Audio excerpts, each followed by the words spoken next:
skeptical, yani guys were trashing our president. Kwanza sisi wa Kenya too. Guys were really mad. Oh, how you gonna do this? You guys, we don't even speak their language. Oh, Mr. President, you're just doing this for your own benefits. So gee, what? Now look.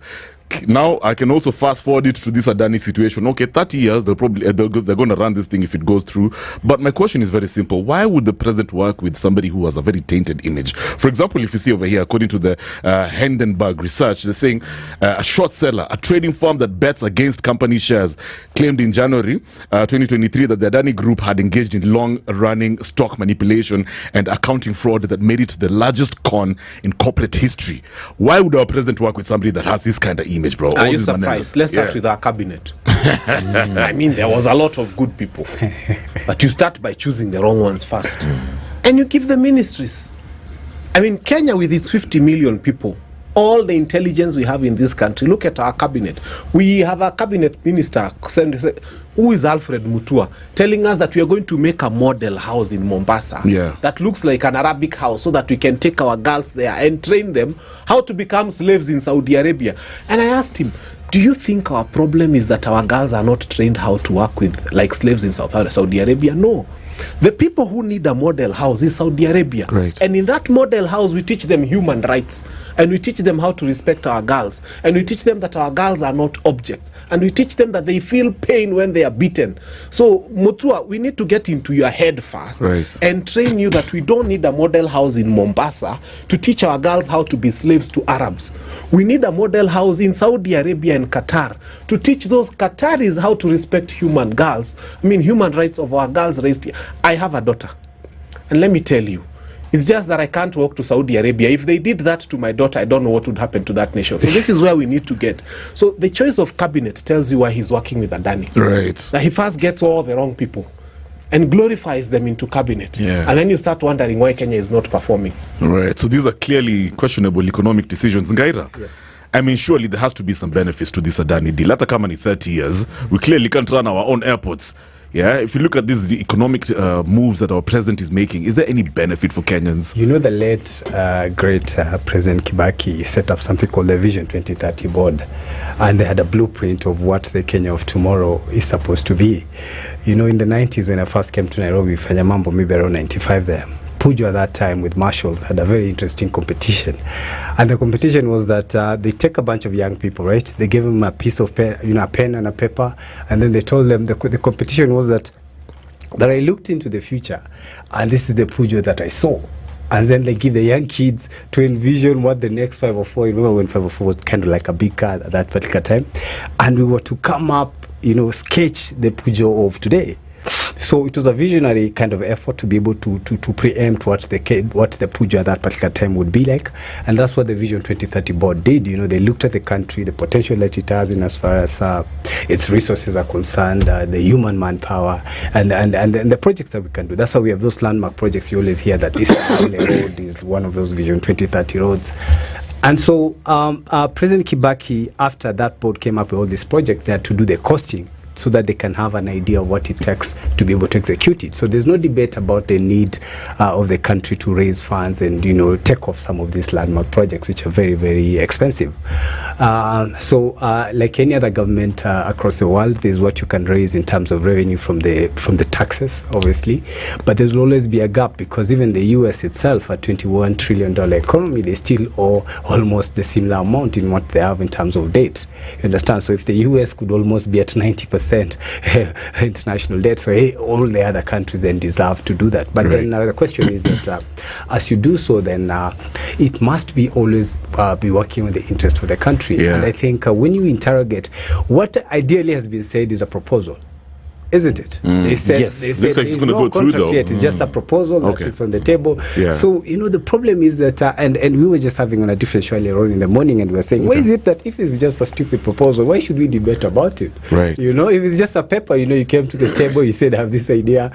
Maybe it's a good idea, but it's not working for us. But we are not in the tradecraft of allowing you to entertain horrible ideas. The fact that you can even imagine that you would bring a horrible idea on the table is bad. Already looking at the details of that proposal surely the kind of terms that we are conceding to it's unbelievable that some foreigner could sit on our airport for 30 years and after that still walk out with 18%. You know what I mean? Of that particular. Who negotiates for such a deal? Jeez, man. You understand? Yeah. And then I also had some shady detail about it, that then they're going to get a section of JKIA, retitle it so that it becomes a prime plot, so that you can use to raise funds. How about we just do it ourselves? If our land, part of JKIA, could raise funds for ourselves, so that we don't really need to let any bit of our country to the Nairobi. So it's a tough place to be. All right.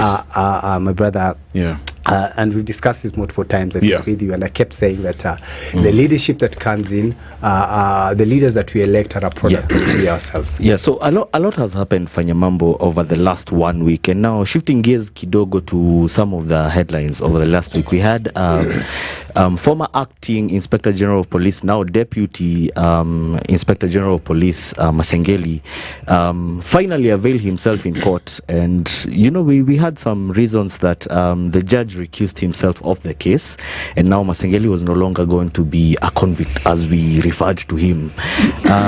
What do you think this shows in terms of the rule of law right now and our officials in government?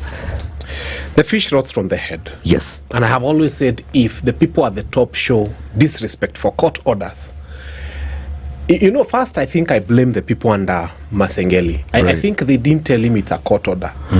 I think they told him it's an invitation. You have a wedding but for card. him to be summoned 7 times. This invitation, these judges must love me so much, because it's an interesting invitation. They didn't tell him the seriousness of it. I think he's never been summoned to court before, so let us forgive him. I think he was wondering, this judge must be in love with me. Come on now, bro. Invitation no way. So I think he should have been told it's court orders. But anyway, the fish rots from the head. I think around the same time when he was disobeying court orders, yes, and something closer to Kenyans, I saw something happening around Kilimani area, Lavington area, where somebody holding a court order.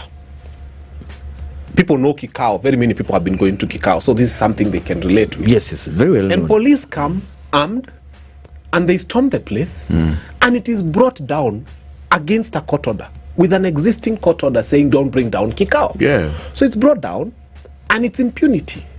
And then our good friend Robert Alai finds himself there saying unprintable and unthinkable things about that place.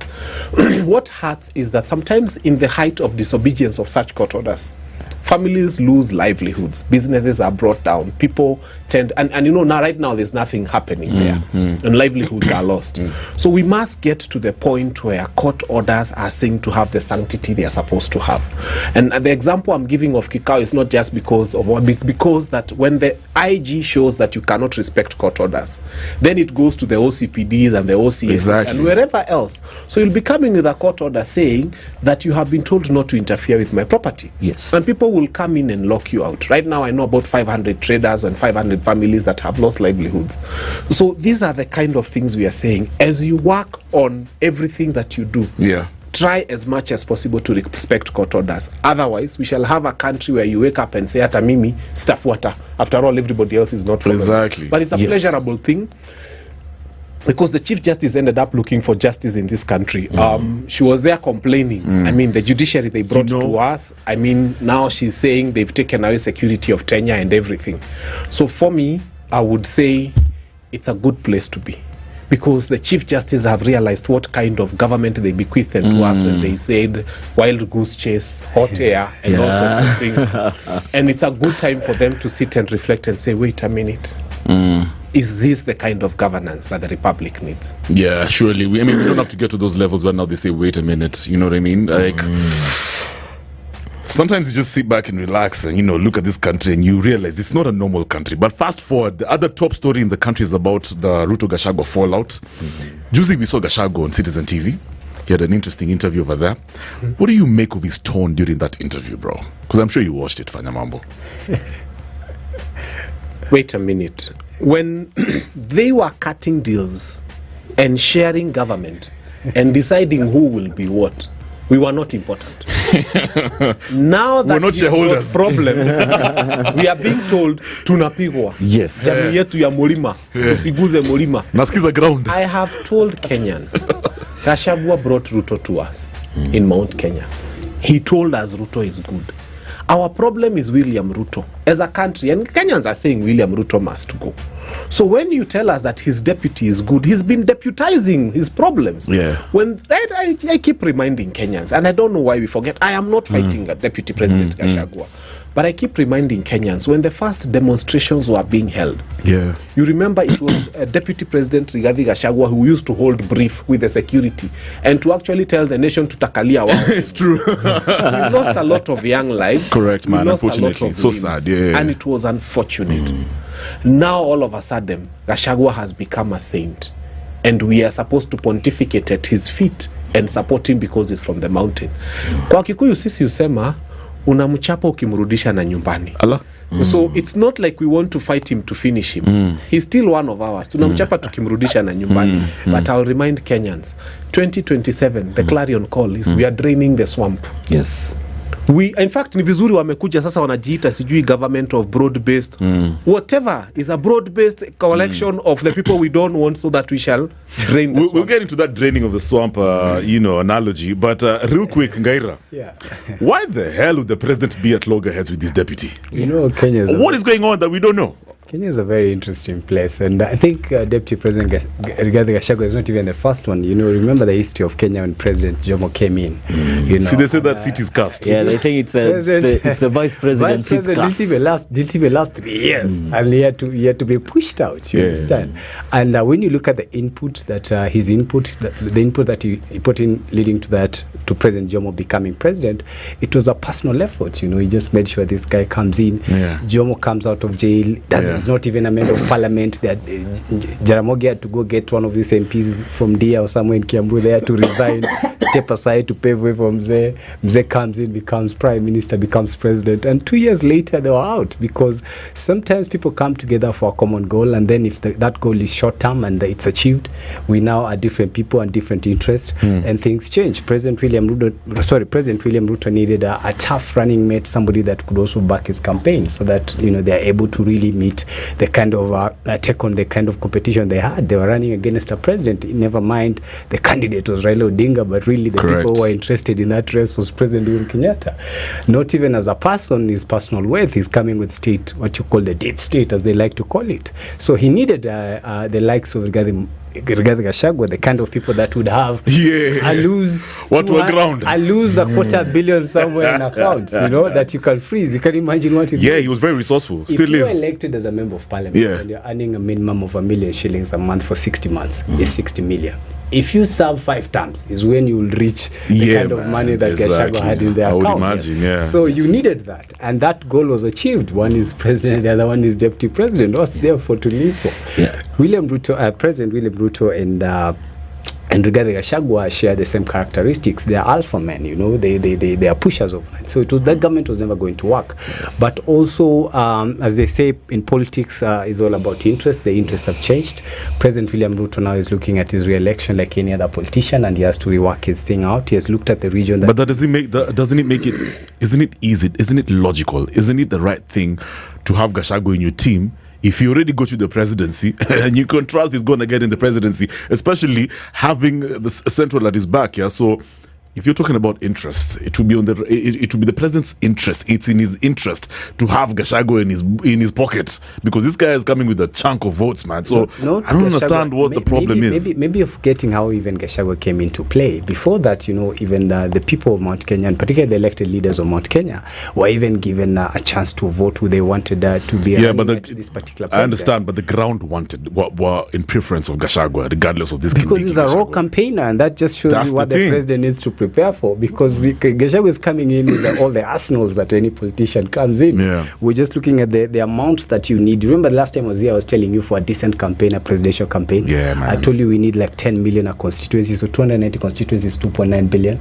Then maybe a proper secretariat, like a building like the one Jubilee had, 100 million, so you have a center that can be able to manage a real presidential campaign. That's 3 billion shillings. Now 3 billion shillings to other people, it might be a lot, but me, I know the kind of people I know around Gachahua and the Jimmy Wanjigi is just the 10 or 50, 100 people they sit and each gives 30 million and they have the 3 billion in a day. You know, so the president is very familiar of the kind of people that he's dealing with and he's trying to contain him, but he has very limited time. Right. He has very limited time because at this point in time, like today, they can be able to successfully impeach this particular deputy president, but it has to be done before February because the timeline of the relationship that they have in terms of numbers between ODM and UDA, and a big chunk of UDA, there would have been a problem had we not seen the press conference of, 49 members of parliament. You know, that would have been the debate, because then obviously Gachahua would have some bit of a lifeline in terms of threshold in parliament, because you need 233. Now, if we are to just work with what is there, assuming the 49 are truly in the president's camp, and then you back it with 90 or 88 members of parliament from ODM, he's gone. But you see, this is only holding up until Raila Odinga becomes the chair of AU.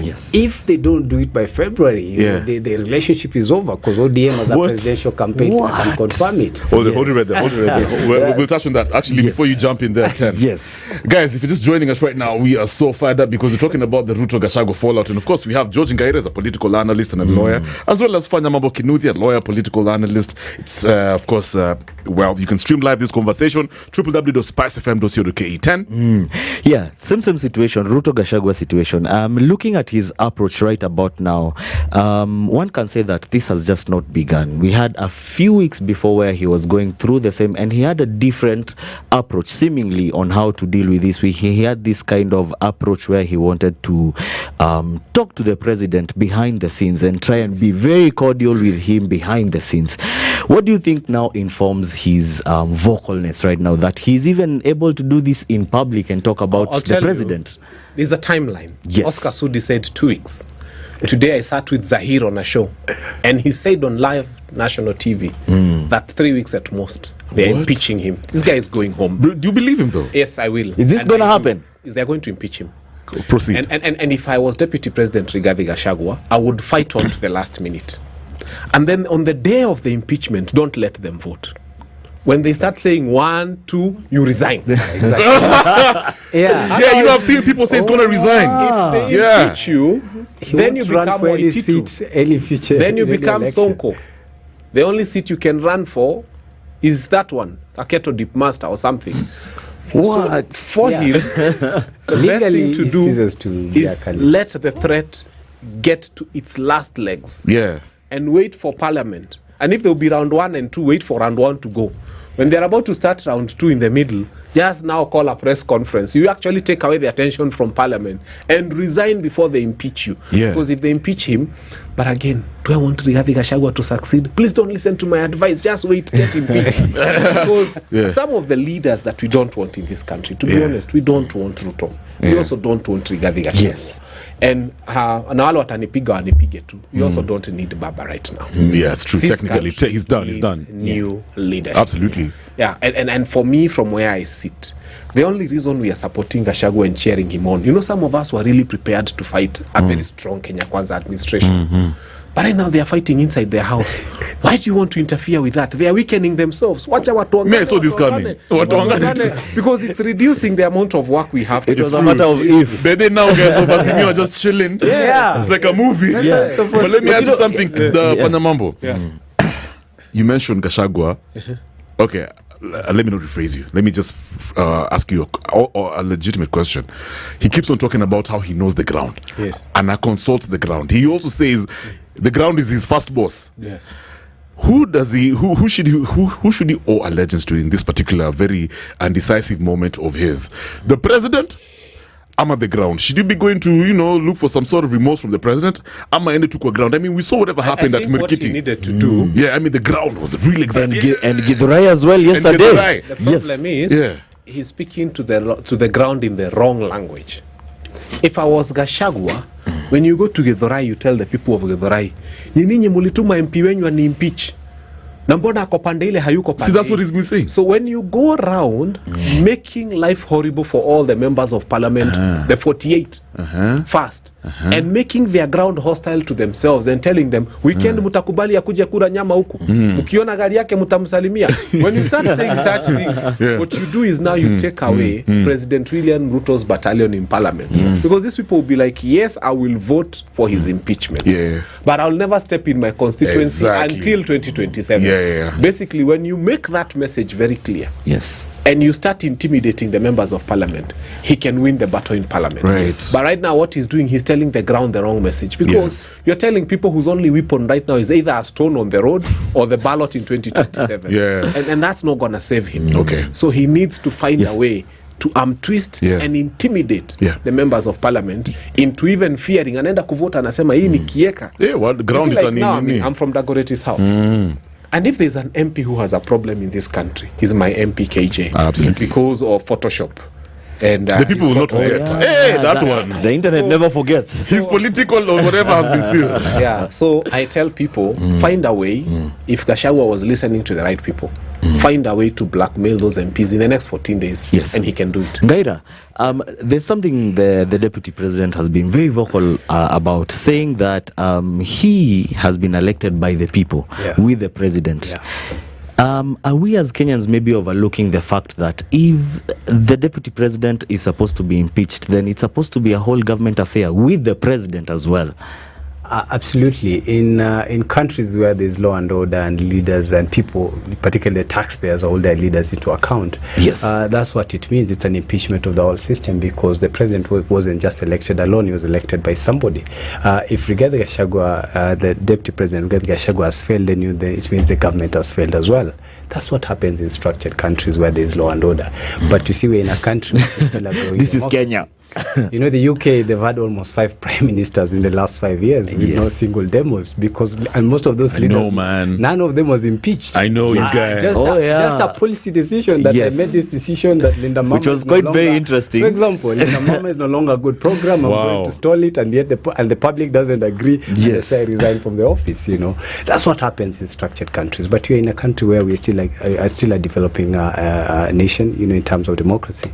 So obviously, then we're going to have exemptions. That's why we have a deputy president who's seen not to be performing, even though we all agree that he doesn't have much of executive powers. You know, he's supposed to be an assisting member of the executive, isn't it?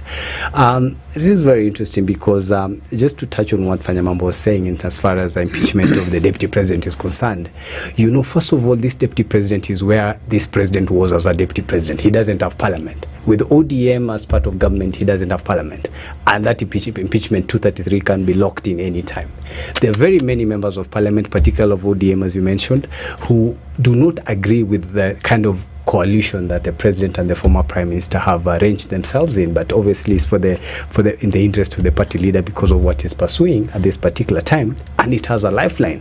Last time I was here, my brother, you remember I told you that we have a timeline that between now and February is the only time practically this relationship can be. We lost it.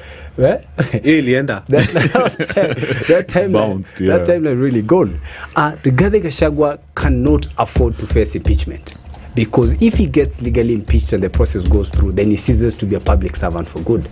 You understand? So that is not even an option, because he's a first-time member of parliament who just got lucky to become a DP. He still has time. I think the deputy president should be around 55, 56, maybe in his late 50s.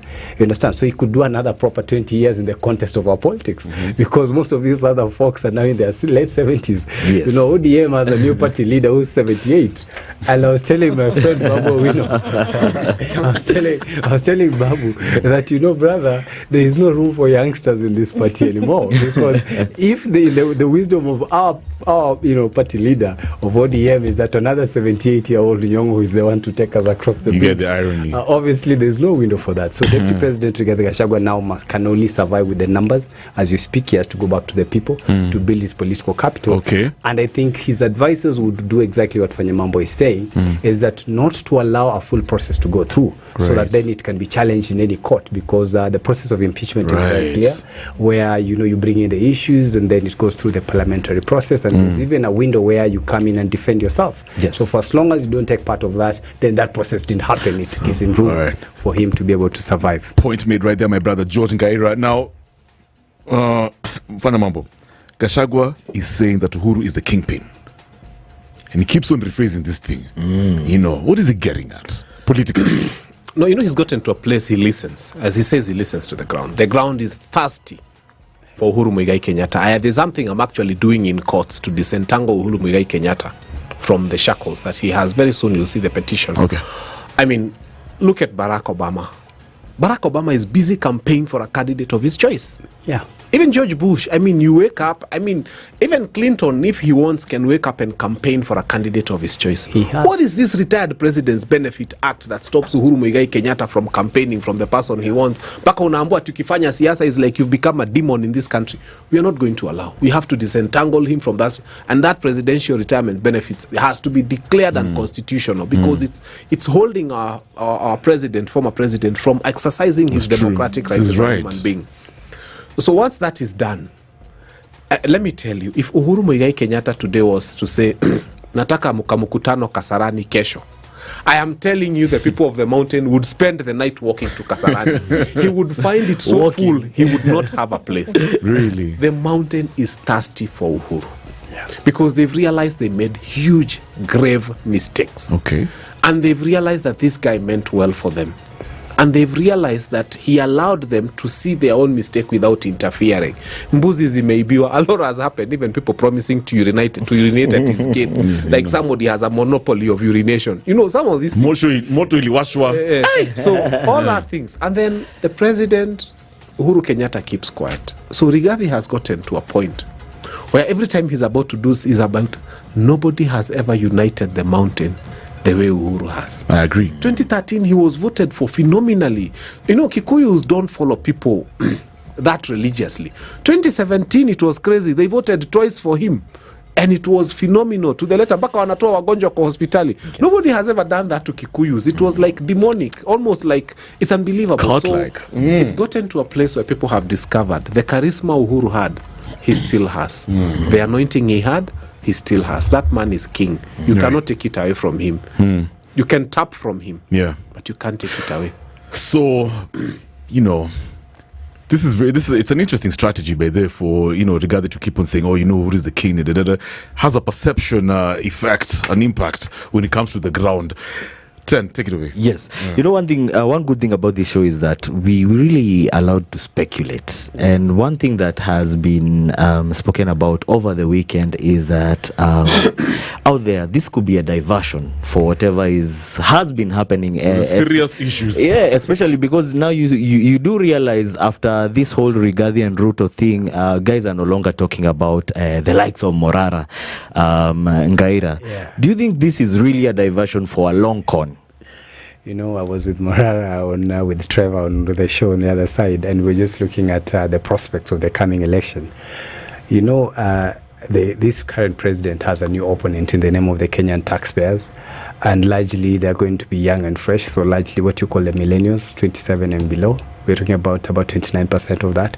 Then you have the millennials and the upper millennials, where we fall in. When you juggle the two of them, you're talking of 60% of a population that is now greatly informed. A young girl was on a show somewhere, and I could see her go live on TikTok, and we were at 180,000 people 2-3 hours later. Oh, that's crazy. 180,000 people that's in a impressive. Stadium, almost 6 of correct, them. man. Full capacity. 100 shillings. Yes. 100 shillings just of data with 3 stadiums of people. Yes. That means even the 290 constituency returning officers this time round will get them live, you understand? Yes. So the president is as a new competitor, which is a good thing, and I agree with Fanya Mambo. And I fall on that category because my cue is that in this coming election, and I think we had this conversation last time we were here, Kev, and I was saying that going forward is that all of us must be open-minded to new ideas, because you already know the folks that are hovering around as leaders. And so it will be very interesting to watch what you're saying. Yes. As a person, I just missed out what you had asked about. I was asking if this is a diversion to actually what is going on. Absolutely. Yeah. The country has very serious issues. There's no doubt about the high cost of living, taxation. Because you do realize we are no longer talking about Morara as of now. It is. Morara is an issue now. Somebody, let me tell you something. Why are you giving us issues for Morara? Kev, let me tell you something. Yeah. Just now, I don't know whether there's. I hope there's no shot there that can get this. But someone just sent me a picture of a political party. That one will fail. That one has nothing. That one's gonna fail. Someone just told me, President William Ruto got 3.4 votes out of the 7.1 million votes that he got. 3.4 million votes came from the mountain, which is almost 48% of his vote. And he had a narrow escape of just 200,000 votes. Man. This president cannot afford to even lose 1 million votes. I promise. Where else in this country would he walk and come out with 1 million votes? Certainly not in Western, not in Nyanza. Yes. So, Gachahua, remember he comes in with two things. It's not just Gachahua, it's Jimmy Wanjigi and many other people that have told you can raise 3 billion at lunchtime. You understand? They come in with big numbers, they come in with big resources, and some of them do not really, like Jimmy Wanjigi, he wouldn't be running just to become president. It's just to be able to be a spoiler and have a post-election agreement with our forms government. So they just need to create what we were looking for in Azimio Fanya Mambo, what you call deviation. You want from all 4 million votes, maybe 1 million or 1.5 to just go elsewhere and then put this president in a gap. Remember, we are not. That's interesting. We are in a different format of elections where you do not need to is not the what you call a simple majority to win an election. 50% and at least 24 counties. They do not have 24 counties in the Rift. All right, go ahead. Proceed. The only diversion that's happening here is a diversion of energy, and that's why I'm celebrating. When Kenya Kwanza is not fighting, they are signing bad deals. They are stealing through shift. They are stealing. Those guys are doing all sorts of horrible things. I thank God. Right now, the president is roaming the world. The deputy is roaming the ground. That's where they are. So for me, when they are fighting, they lack energy to strike deals and impoverish Kenyans and do all sorts of things because this is a collection of people who want to take away everything from this nation. So I am happy that they are fighting because when they are on top of Land Cruisers, they are not cutting deals, they are not stealing from the nation, they are not doing evil things. As to whether, you see, the thing is, President William Ruto's goose is cooked. Kenyans really have their mind made up. They don't want him in 2027. Yes, that's something they made up their mind about. And for the first time, things are becoming clearer in their minds. They are supporting Rigiji because he's fighting the president, not because they like Rigiji. For Kenyans, it's just a way to get off the president, get whatever means to justify the ends. And Kev, the very first showdown is going to be the 11 by-elections that we have in the next 6 months. Yes, it's true. We have 3 constituencies that are going into election. An interesting one because in Siaya, there's one now that one is a minister. That'll be interesting to see what the turnout would be like in that constituency. Of course, the one in Mandera, the late MP that died in Banisa or somewhere like that. And we have the Supreme Court, I think, recalled an election in Mombasa. All of them are opposition strongholds, which I think will be interesting to watch. And then we have another 11 MCAs. I think 8 MCAs that also passed on. So 11 by-elections. Remember when President Uhuru Kenyatta fell out with this current president, the real elections that gave him momentum were the by-elections in Kiambu. Correct. You had a president losing in his own home county, not even just a region. And that was an indicator that we are gaining traction as well. I agree. So I was telling, now that somebody mentioned Morara and the other young people that I was telling her, he's mentioned Morara, and I was telling him that, you see, if it's only mad men who keep telling us that you can operate without structure and be formless and no leadership. If Al-Shabaab, a criminal organization in many ways, can have leaders, surely any other organization that means well for our country, we can also have leaders. You understand? And I can see it's gaining that momentum, and I'd love to I think he said he's starting a party to deal with the government of President William Ruto. You need to operate like an octopus. KM captures this side and Ruto this side.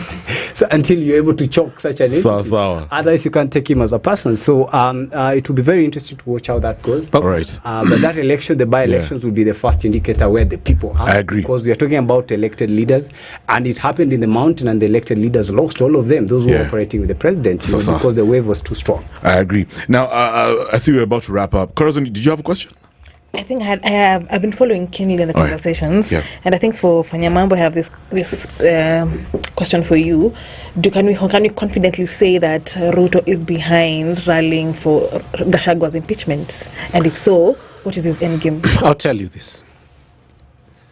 If the president did not want, he always comes out clearly on what he doesn't want. If he did not want, you see, the insults, even when he was being called Nyoka, he was being called in front of who? The president. If the president did not want this to happen, trust you me, it would not be happening. He would have called them criminals and many other words. But the fact that he's allowing it to happen means this has got the blessings of his president. And by the way, ask yourself, Oscar Sudi, has he ever contradicted the president? Never. When Oscar Sudi comes and says 2 weeks, It's only 2 weeks. Yeah, it's 2 weeks. That's scary. Yeah, it's 2 weeks. And that's why you see Rigiji has engaged a higher gear. And of course, he's privy to intelligence, so he knows what's happening. Where it's going down. Yeah, so he knows it's going down. Yeah. He knows it's going down. Let me ask you, Fanya Mambo, as we wrap up. Once this Ruto, divorce and Gachagua goes through, including Central, because I think Gachagua is cutting Central with him. Yeah, the Mulima. Does it mean Murima has also moved on from Ruto? I'll tell you this. The president was making some ingenious calculations. For you to become president in Kenya, you need Murima plus one. Exactly. Yes. So if you have Kikuyu plus, if you have Gema plus Kamba, you're president. If you have Gema plus Kalenjin, if you have Gema plus Luo, it's just Murima Plus one. Wow. So what the president is trying to do is to separate the Meru from the Kikuyu and elevate Kindiki. He can actually make Kindiki his running mate.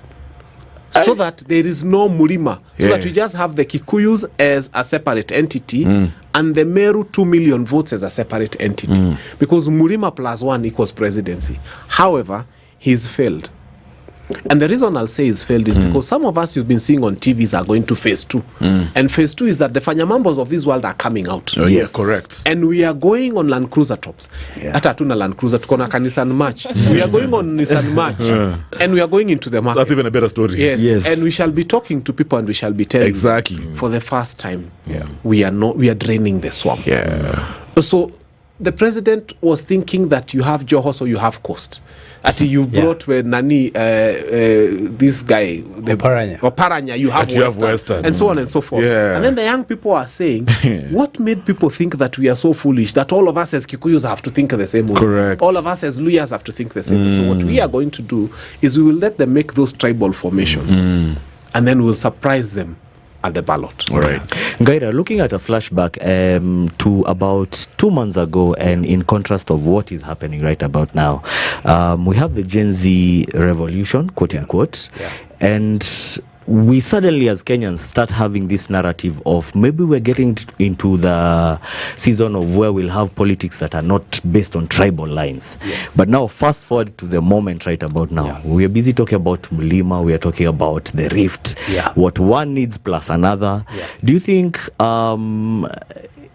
we are not yet there in terms of talking about politics that are not based on tribal lines? Absolutely, we are not there, but it's a growing concern because even those countries, the US had a very serious civil war that led into even the new political system they have. Yes. And I think gradually we're growing there, especially with the young generation. I was very, very happy with what happened with the Gen Z movement because it shows for the first time that you can build up a cause. For the very first time, there was no politician that was actually leading that. And, the characters that are mounting these purported regional leaders, and I agree with what Fanya Mambo is saying, is that there's an assumption that if there's something that makes me angry, is that debate of I have gotten hold of Joe, now I have 3 million Joe of who. Yes. It kind of demeans the value of my vote as a person because when I go to vote, remember the other time I was telling you that sometimes what we're missing in the Kenyan political system, and particularly with the Kenyan voters, is that we fail to understand the opportunity cost of participating in elections, such that elections almost become like a beauty contest. This is not a beauty contest because the leader that you elect has a bearing on the kind of services that you get. It's possible. Yes, I agree. You understand? And when we continue to have that gradual growth towards that kind of a voter, and I was telling someone that I am hoping for just 20 or 25%, that 20 or 25% of the vote, because this is going to take time. But if you can have 10 to 20% of the people can begin to think like that, it tilts election across the board. So that if somebody had done his mathematics and said we have 3 million votes in Nyanza, and because we have 3 cabinet slots, we have 3 million votes, he wakes up and finds 1.5. You know, if he has a similar calculation in Western with 2, maybe 3 million, it misses out, because then you are continuously having that population that is now looking for the kind of leaders that you're asking for, and they are making choices, making political choices when informed.